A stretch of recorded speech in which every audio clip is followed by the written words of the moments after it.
One of the things about Iowa that I like is it's that whole picture. So you're able to teach like you're supposed to, teach your standards, and then the students get tested in all the subjects so you can see, their specific strengths and weaknesses in each subject, not just one or two. I started with really just having individual teacher meetings. And I think that is probably the most impactful in the beginning.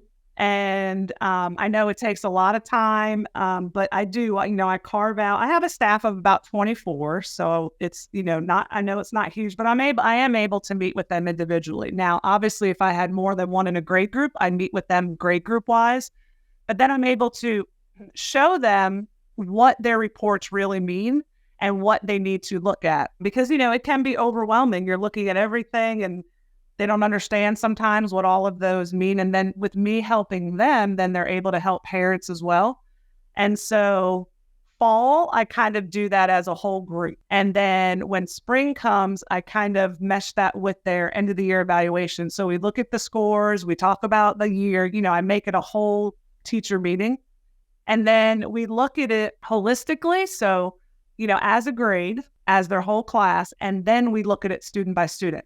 Because what I want them to get out of it is not just, oh, great, my class showed growth. I really want them to look and say, oh, this surprises me about, this area surprises me here.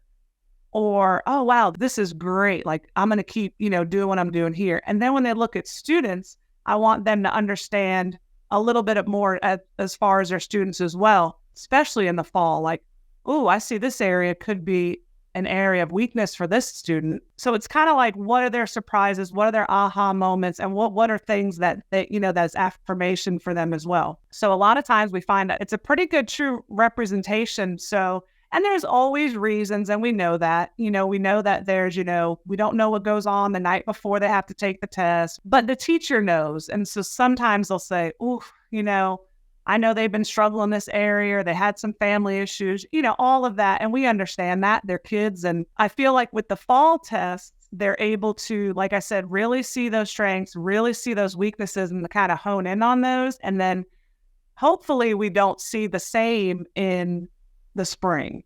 And that's kind of what I think they get excited to look at. And they're like, oh, this student, all right, they passed, they did great on this. Look at the growth they did here. And then sometimes, I've had teachers, to be 100% honest, I've had teachers that have said, ooh, I didn't even realize, I didn't realize I should have been doing more of this or that. So I think just being able to look at data and not have it be so scary, and looking at more of the the grade equivalent, the domains and the cognitive levels, just really honing in on those just to see, then they're able to, like I said, be able to give them opportunities in their teaching as well to help those students so they can show the growth.